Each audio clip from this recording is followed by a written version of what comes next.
जय जगन्नाथ जय Bharat PNP education समस्त स्वागत। आज आम जाना भारत में कर पंचवर्ष योजना गुड़िक विषय।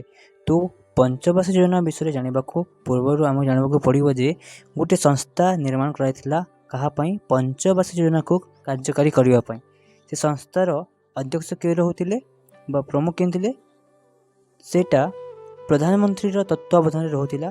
से आयोग नाम है योजना आयोग, जहाँ 15 मार्च 1950 रे स्थापन करा। तो ता द्वारा ही समस्त पंचवर्ष योजना को कार्यकारी करागला। तो आम जाना पंचवर्ष योजना विषय। तो आम प्रथम जाना प्रथम पंचवर्ष योजना विषय। तो प्रथम पंचवर्ष योजना केबे आसिला? प्रथम पंचवर्ष योजना केबे आसिला? 1951 रु आसिला और यह 5 वर्ष, तार अर्थ 1951 रु 1956 जाए यही पंचवर्ष योजना कार्यकारी है काम कला।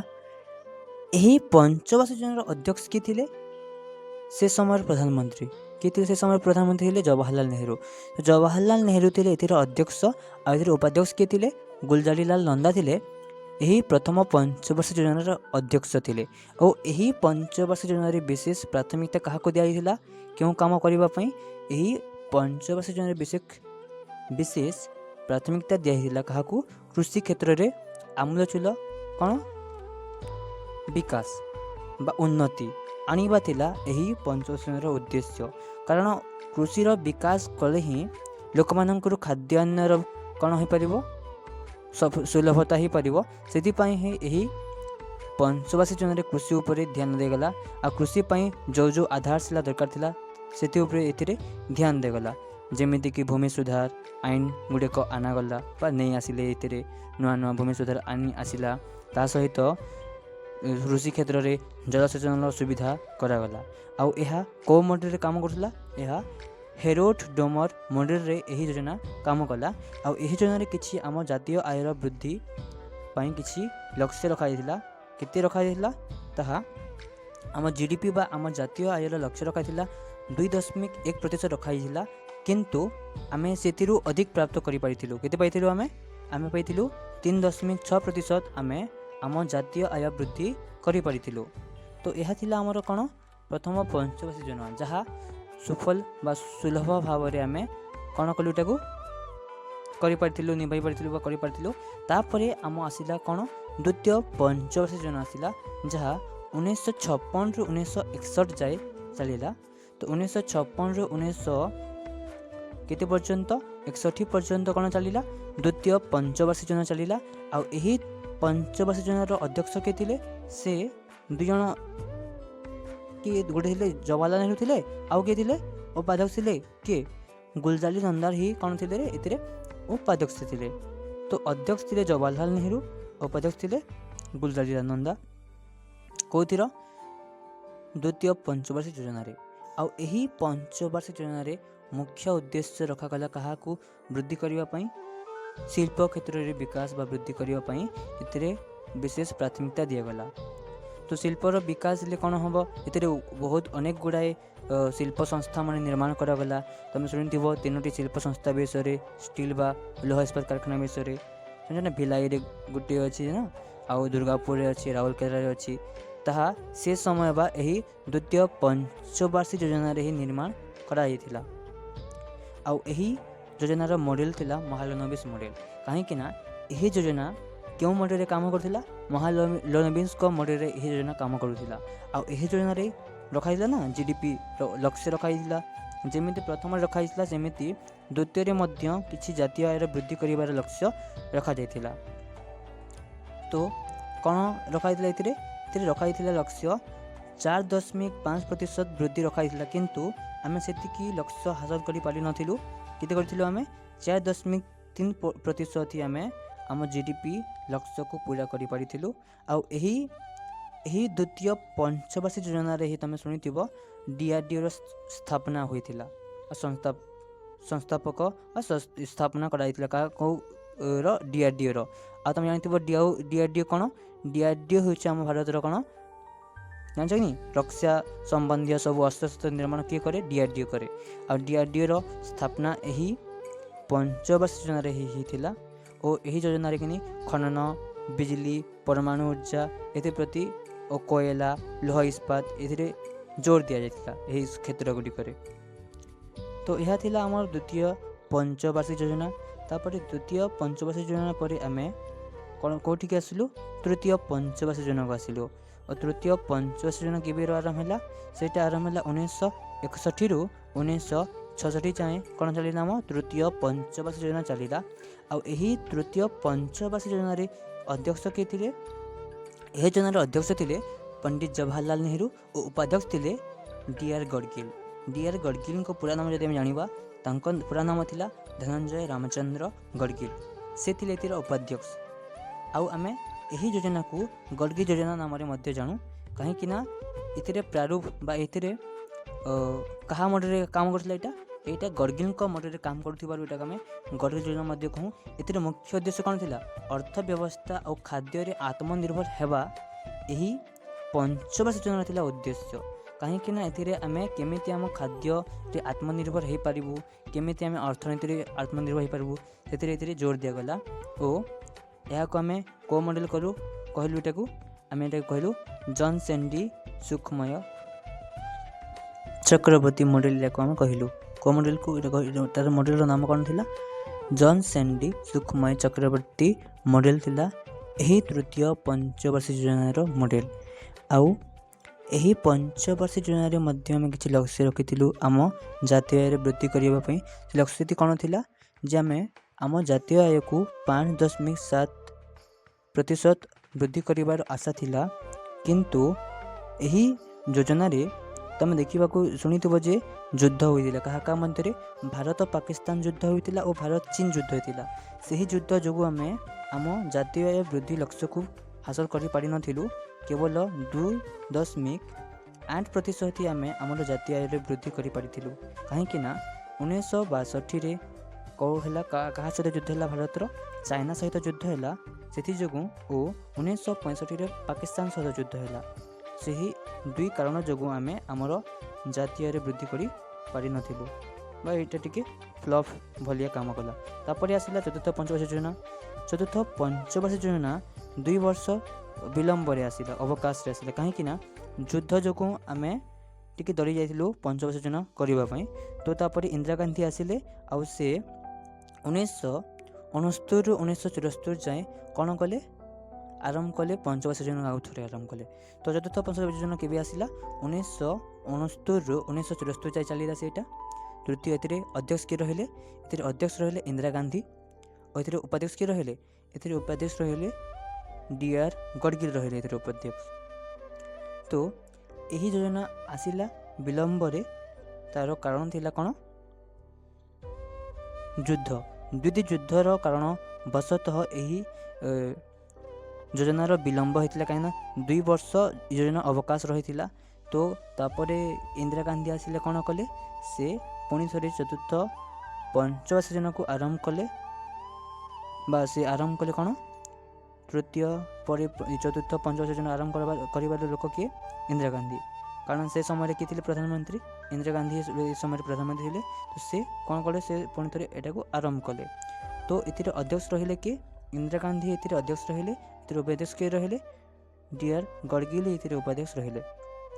और यही योजनार उद्देश्य कौन थी मुख्य उद्देश्य प्राथमिकता क्या दिगला ये आत्मविश्वास और आर्थिक विकास रे जोर दिगला। कौन चतुर्थ पंचवार्षिक योजना लगे आम आत्मविश्वास केमी पारिबा आउ केमी आम आर्थिक अभिवृद्धि व आर्थिक वृद्धि होगा से प्रति ये ध्यान दिगला जोर रे। और ये आम गडगिल मॉडल कहीपर कहीं गडगिल कौन थी मॉडल देते ये योजना रे। तो यहाँ को आम मॉडल कहूँ गडगिल मॉडल बा गडगिल योजना जानू यहाँ को आम। तो तापर आम जाना एथिरे आम किसी जीडीपी और लक्ष्य रखीलु के रखीलु सेटा आम रखीलु 5.6% आम जीडीपी हासिल करने लक्ष्य रखीलु। किंतु ताहा आम पाई पारिलु नहीं केवल आम 3.3% जीडीपी बहुत गुड़ाए आम कार्य करूँ योजना मान विषय रे। तो ଏଥିରେ ଆମେ କ'ଣ କରିଥିଲୁ, ଏଥିରେ ବହୁତ ଗୁଡ଼ାଏ ଏଥିରେ ଇସ୍ରୋର ସ୍ଥାପନ ମଧ୍ୟ ହେଇଥିଲା। ତୁମେ ଶୁଣିଥିବ ଆମ ଭାରତର ଅନ୍ତରିକ୍ଷ କ୍ଷେତ୍ରରେ କିଏ ଏବେ ତାଙ୍କର ଦେଖାଉଛି ନା ଶକ୍ତି ପ୍ରଦର୍ଶନ କରିବା ପାଇଁ କିଏ ଅଛି, ଆମ ପାଇଁ ଇସ୍ରୋ ଅଛି, ଯେ ଆମର ଅନ୍ତରିକ୍ଷ କ୍ଷେତ୍ରରେ ବହୁ ଆମୂଳଚୂଳ କ'ଣ ଆଣୁଛି, ଆଣୁଛି ନା ବହୁତ କିଛି ନୂଆ ନୂଆ ଜିନିଷ ଆଣୁଛି। ଆମକୁ ଚନ୍ଦ୍ରରେ ପହଞ୍ଚାଇଛି କିଏ, ଇସ୍ରୋ ପହଞ୍ଚାଇଛି। ତ ଇସ୍ରୋର ସ୍ଥାପନା ଏହି 85 ଜନରେ ମଧ୍ୟ ହେଇଥିଲା। ଓ କୃଷି କାର୍ଯ୍ୟକ୍ରମ ମଧ୍ୟ ଥିଲା। ଆଉ ତୁମେ ଶୁଣିଥିବ ଗ୍ରୀନ୍ ରେଭଲ୍ୟୁସନ୍ ବିଷୟରେ। ତ ଏଇ ଯୋଜନାରେ କ'ଣ ହେଇଥିଲା, ହରିତ କ୍ରାନ୍ତି ବି ହେଇଥିଲା ବା ସବୁଜ କ୍ରାନ୍ତି ହେଇଥିଲା। ତାପରେ ଆମେ ଜାଣିବା ପଞ୍ଚମ ପଞ୍ଚବାର୍ଷିକ ଯୋଜନା ବିଷୟରେ। ତ ପଞ୍ଚମ ପଞ୍ଚବାର୍ଷିକ ଯୋଜନା କେବେ ଆସିଥିଲା? ପଞ୍ଚମ ପଞ୍ଚବାର୍ଷିକ ଯୋଜନା ଆସିଥିଲା 1974 ଆସିଥିଲା, ଆଉ ଏହା ଚାଲିଲା 1978 ତକ୍। କାହିଁକି ଏହା 1974 1979 ତକ୍ ଚାଲିବା କଥା, କିନ୍ତୁ ମଧ୍ୟକାଳରେ ଇନ୍ଦିରା ଗାନ୍ଧୀଙ୍କ ସରକାର ଭାଙ୍ଗିଯିବା ଯୋଗୁଁ ମୋରାରଜୀ ଦେଶାଇ ଏହି ଯୋଜନାକୁ 1978ରେ ବନ୍ଦ କରିଦେଇଥିଲେ। ତ ଏହି ଯୋଜନା ବନ୍ଦ ହୋଇଗଲା। ଆଉ ତାପରେ ଏହି ଯୋଜନା ସ୍ଥଳରେ 1978ରୁ 1980 ଯାଏ କ'ଣ ଚାଲିଲା, ରୋଲିଂ ପ୍ଲାନ୍ ଚାଲିଲା। ତ ରୋଲିଂ ପ୍ଲାନ୍ ଚାଲିଲା, ସେଇଟା ଆମେ ବୁଝିବା ସେଇଟା। ତ ଏଥିରେ ଅଧ୍ୟକ୍ଷ କିଏ ରହିଲେ? ଇନ୍ଦିରା ଗାନ୍ଧୀ ଥିଲେ, ଏଥିରେ ଅଧ୍ୟକ୍ଷ ଥିଲେ। ଏଥିରେ ଉପାଧ୍ୟକ୍ଷ କିଏ ଥିଲେ? ଏଥିରେ ଉପାଧ୍ୟକ୍ଷ ଥିଲେ କିଏ? PN ହକ୍ସର ଥିଲେ। ଏଥିର ଉପାଧ୍ୟକ୍ଷ ଥିଲେ କିଏ? PN ହକ୍ସର ଥିଲେ। ପରମେଶ୍ୱର ନାରାୟଣ ହକ୍ସର ଏଥିରେ କ'ଣ ଥିଲେ? ଉପାଧ୍ୟକ୍ଷ ଥିଲେ। ଆଉ ଏହି ପଞ୍ଚମ ପଞ୍ଚବାର୍ଷିକ ଯୋଜନାର ପ୍ରାଥମିକ ଉଦ୍ଦେଶ୍ୟ କ'ଣ ଥିଲା? ପ୍ରାଥମିକ ଉଦ୍ଦେଶ୍ୟ ଥିଲା ଗରିବୀ ବା ଦାରିଦ୍ର୍ୟ ଦୂରୀକରଣ ଆଉ ଆତ୍ମନିର୍ଭରଶୀଳତା ଥିଲା ଏଥିର ପ୍ରାଥମିକ ଉଦ୍ଦେଶ୍ୟ ଥିଲା। ଓ ଏହି ଯୋଜନା କେଉଁ ମଡ଼େଲରେ କାମ କରୁଥିଲା? DP ମଡ଼େଲରେ ଏହି ଯୋଜନା କାମ କରୁଥିଲା। DP ମଡ଼େଲର ଅର୍ଥ ହେଲା, ତାଙ୍କୁ ଯଦି ଆମେ ପୁରା ନାଁ ଜାଣିବା, ତାଙ୍କର ନାଁ ହେଲା ଦୁର୍ଗା ପ୍ରସାଦ। ତ ଦୁର୍ଗା ପ୍ରସାଦ ମଡ଼େଲରେ ଏହି ଯୋଜନା କାମ କରୁଥିଲା। ଆଉ ଏହି ଯୋଜନାରେ ମଧ୍ୟ ଆମେ ଲକ୍ଷ୍ୟ ରଖିଥିଲୁ କ'ଣ, ଆମ GDP କେତେ କରିବା ପାଇଁ? 4.4% କରିବା ପାଇଁ ଆମେ ଲକ୍ଷ୍ୟ ରଖିଥିଲୁ। କିନ୍ତୁ ଆମେ ତାଠାରୁ ଟିକିଏ ଅଧିକ ହାସଲ କରିପାରିଥିଲୁ ବା ପ୍ରାପ୍ତ କରିଥିଲୁ। କେତେ କରିଥିଲୁ? ଆମେ 4.8% ଆମେ ଆମ GDP ବା ଆମ ଜାତୀୟ ଆୟର ବୃଦ୍ଧି କରିପାରିଥିଲୁ। ଆଉ କ'ଣ କ'ଣ ଏହି ଯୋଜନାରେ ଆମେ ପାଇପାରିଲେ? ଆମେ ଏହି ଯୋଜନା ଦ୍ୱାରା ଆମେ ଗୋଟିଏ 14 ସୂତ୍ରୀ କାର୍ଯ୍ୟକ୍ରମ ଆରମ୍ଭ କରିଥିଲୁ 1975ରେ। ତା ସହିତ ଭାରତୀୟ ରାଷ୍ଟ୍ରୀୟ ବୋଲି ତୁମେ ଶୁଣିଥିବ ରାଜମାର୍ଗ ପ୍ରଣାଳୀ ମଧ୍ୟ ଏଥିରେ ଆରମ୍ଭ ହୋଇଥିଲା। ତ ଅନେକ ଗୁଡ଼ା ଆମେ ଏହି ଯୋଜନାର ଉପଲବ୍ଧି ପାଇଥିଲୁ। ତ ତାପରେ ଆମେ ଜାଣିବା ପଞ୍ଚମ ପଞ୍ଚବାର୍ଷିକ ଯୋଜନା ପରେ ଆମେ କ'ଣ ଆଉ ଗୋଟିଏ ଯୋଜନା ଆସିଲା। ତାହା କ'ଣ ହେଲା? ପ୍ରଥମେ ତ ଯୋଜନା ଅବକାଶ ହେଲା ନା, କ'ଣ ହେଲା? ଯୋଜନାକୁ ବନ୍ଦ କରିଦିଆଗଲା 1978ରେ ବନ୍ଦ କରିଦିଆଗଲା। କାହା ଦ୍ୱାରା? ମୋରାରଜୀ ଦେଶାଇ ଦ୍ୱାରା। ରୋଲିଂ ପ୍ଲାନ୍ ଆସିଲା। ତାପରେ 2 ବର୍ଷ ବନ୍ଦ ପରେ ଆଉ ଥରେ ଇନ୍ଦିରା ଗାନ୍ଧୀଙ୍କ ସରକାର ଆସିଲା 1980ରେ। ତ ସେ ଆଉ କ'ଣ କଲେ? ସେ ଆରମ୍ଭ କଲେ ଷଷ୍ଠ ପଞ୍ଚବାର୍ଷିକ ଯୋଜନା ଆରମ୍ଭ କଲେ କିଏ? ଇନ୍ଦିରା ଗାନ୍ଧୀ ପୁଣି ଥରେ କ'ଣ କଲେ? ଅବକାଶ ପରେ ଷଷ୍ଠ ପଞ୍ଚବାର୍ଷିକ ଯୋଜନା ସେ ଆରମ୍ଭ କଲେ। ତ 1980ରୁ 1985 ଯାଏ କ'ଣ ଚାଲିଲା? ଷଷ୍ଠ ପଞ୍ଚବାର୍ଷିକ ଯୋଜନା ଚାଲିଲା। ଆଉ ଏହି ଯୋଜନାରେ ଅଧ୍ୟକ୍ଷ କିଏ ରହିଥିବେ? ଇନ୍ଦିରା ଗାନ୍ଧୀ ହିଁ ରହିଥିବେ। ଏହି ଲୋକେ ଉପାଧ୍ୟକ୍ଷ କିଏ ରହିଥିବେ? ଏହି ଲୋକେ ଉପାଧ୍ୟକ୍ଷ ରହିଥିଲେ କିଏ? ଶଙ୍କର ରାଓ ଚୌହାନ ଥିଲେ ଏଥିର ଉପାଧ୍ୟକ୍ଷ ଥିଲେ। କେଉଁ ଯୋଜନାର? ଷଷ୍ଠ ପଞ୍ଚବାର୍ଷିକ ଯୋଜନାର।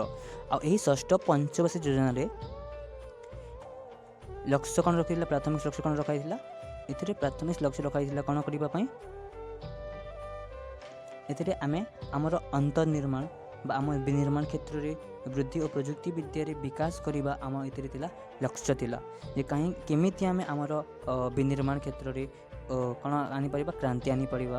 କେମିତି ଆମେ ବିନିର୍ମାଣରେ କ'ଣ ଆତ୍ମନିର୍ଭର ହୋଇପାରିବା, ସେଥିପ୍ରତି ଏଥିରେ ଧ୍ୟାନ ଦିଆଯାଇଥିଲା, ଜୋର ଦିଆଯାଇଥିଲା। ଆଉ ଏହି ଯୋଜନାଟି କେଉଁ ମଡ଼େଲରେ ଚାଲୁଥିଲା? ଏହି ଯୋଜନାଟି ଆମେ କହିପାରିବା ଏହା ଆୟାତ ନିର୍ୟାତ ମଡ଼େଲରେ ଚାଲୁଥିଲା। କେଉଁ ଯୋଜନାଟି? ଷଷ୍ଠ ପଞ୍ଚବାର୍ଷିକ ଯୋଜନାଟି। କାହିଁକିନା ଏଥିରେ ଆୟାତ ନିର୍ୟାତ ଉପରେ ଜୋର ବା ସେ ମଡ଼େଲରେ ଏକା ଚାଲୁଥିଲା ଆମେ କହିପାରିବା। କେଉଁ ମଡ଼େଲରେ ଚାଲୁଥିଲା? ଏଇଟା ଆୟାତ ନିର୍ୟାତ ମଡ଼େଲରେ କ'ଣ ଚାଲୁଥିଲା? ଷଷ୍ଠ ପଞ୍ଚବାର୍ଷିକ ଯୋଜନା ଚାଲୁଥିଲା। ଆମେ ଏହି ଯୋଜନାରେ ମଧ୍ୟ ଆମ GDP ହାସଲ କରିବା କିଛି ଲକ୍ଷ୍ୟ ରଖିଥିଲେ GDP ପାଇଁ।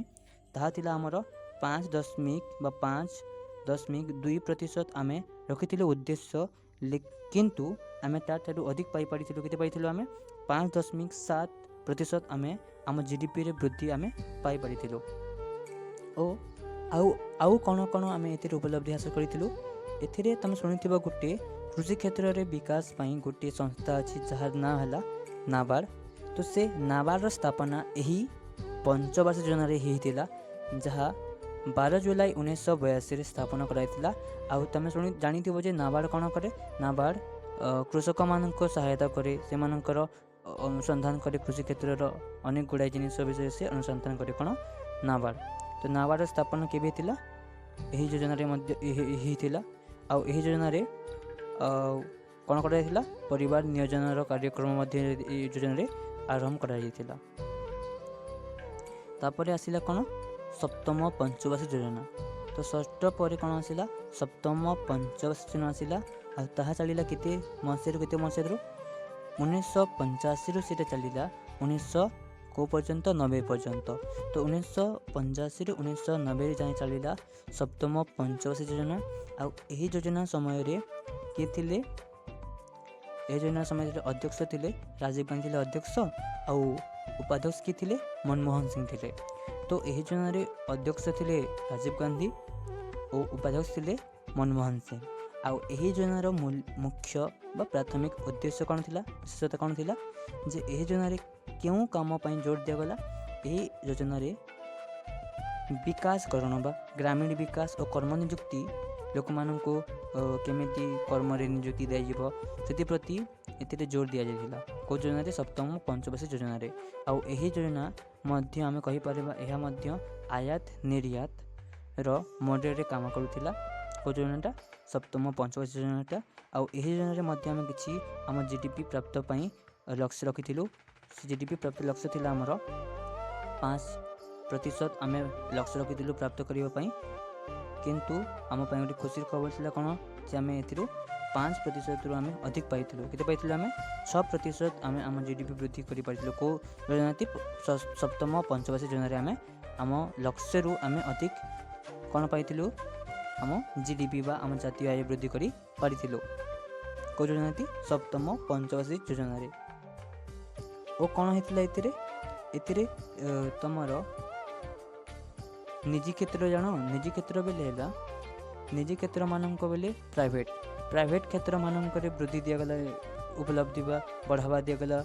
प्राइवेट क्षेत्र मानक विकास करागला और कंप्यूटरीकरण मध्य करागला कौथिरे इस सप्तम पंचवार्षिक योजना रे।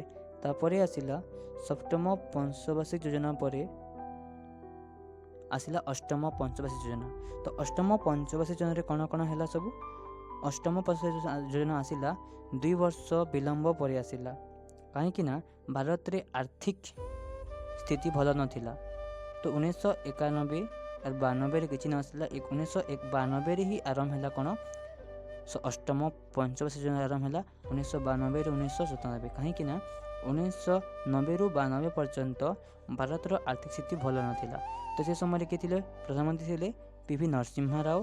तो से हेले एथिर अध्यक्ष हेले अष्टम पंचवार्षिक योजना अध्यक्ष किए थे पीवी नरसिम्हा राव। आउ एथिर उपाध्यक्ष किए थे एथिरे उपाध्यक्ष थे कहे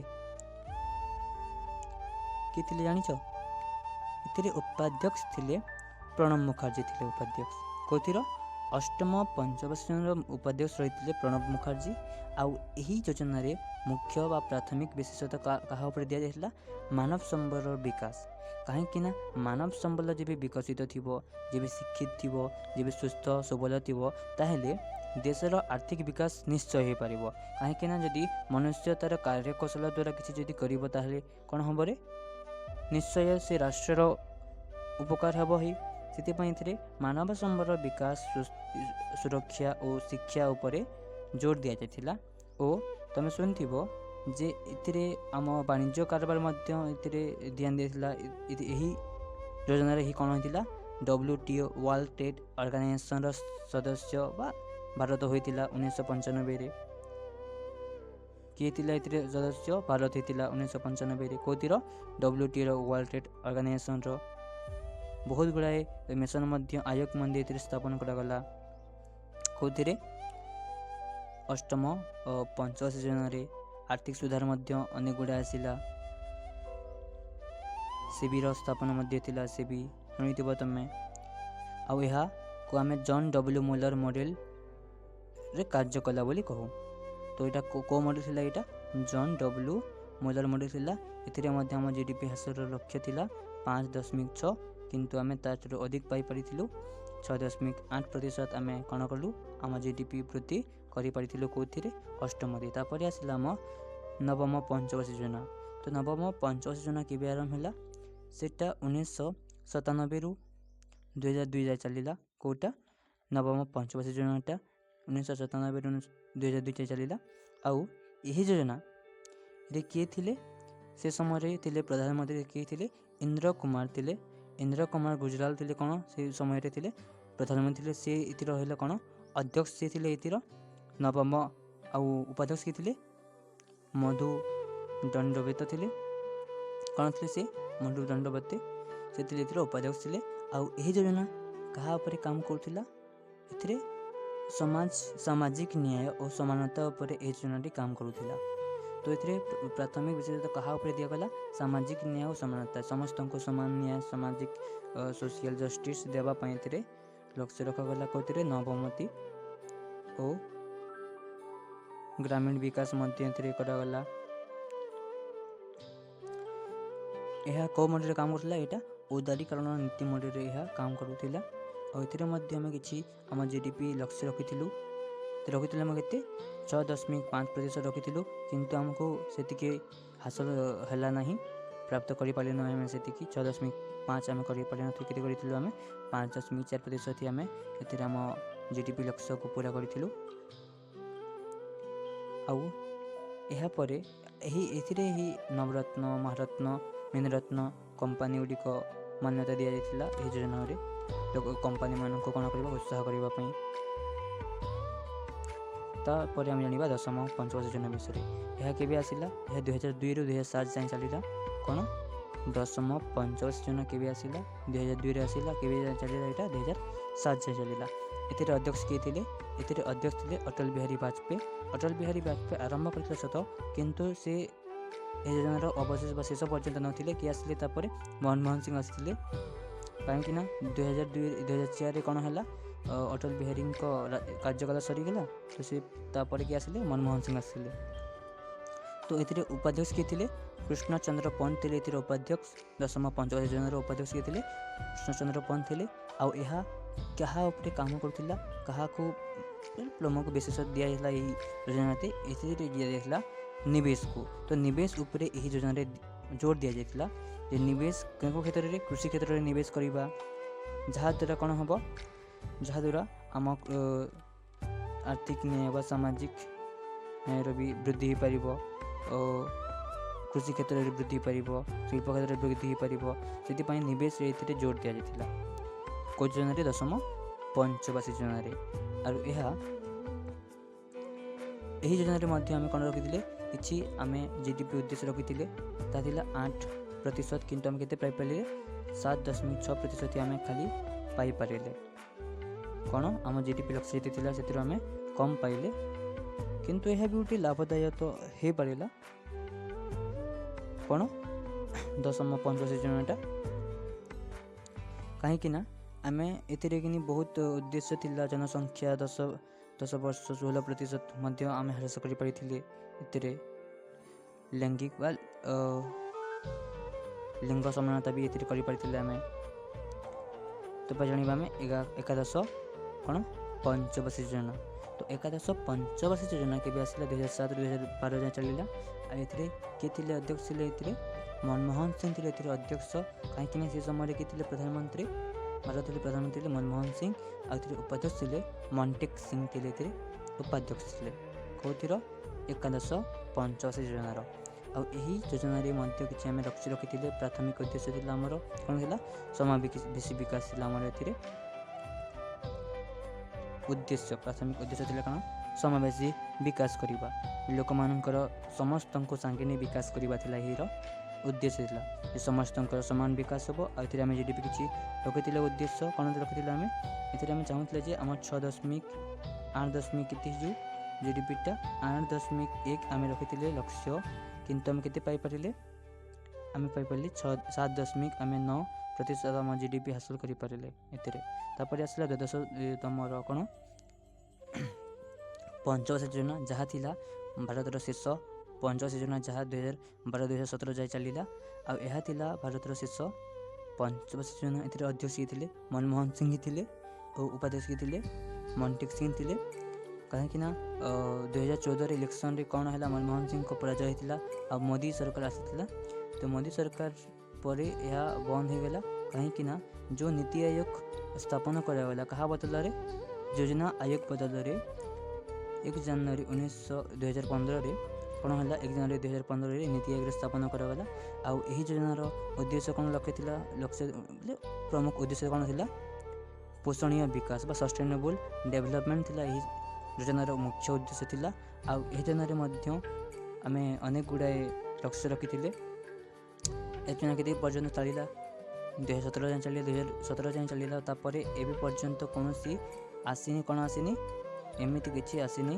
कौन पंचवर्ष योजना आसनी आउला आजपाई जदि तुम जदि वीडियो भल लगी थाए ताहले निश्चय लाइक शेयर कमेंट करने न भूलिए कहीं यही चैनल सह जुड़ाक तुमको निश्चय दरकार कहीं चैनल रे अनेक गुड़ाए वीडियो एमती आसवाक जाऊँगी जहाँ तुम कॉम्पिटिटिव एग्जाम मानक महत्वपूर्ण ता सहित पिला मानक पाठ्यपुस्तक यही विषय रे दि जाए विषय वस्तु गुड़िक दि जाए से कौन हो पार लाभदायक हो पार। तो जदि आपण जदि भल लगी थाए ताहले लाइक शेयर सब्सक्राइब करने न भूलिए। धन्यवाद।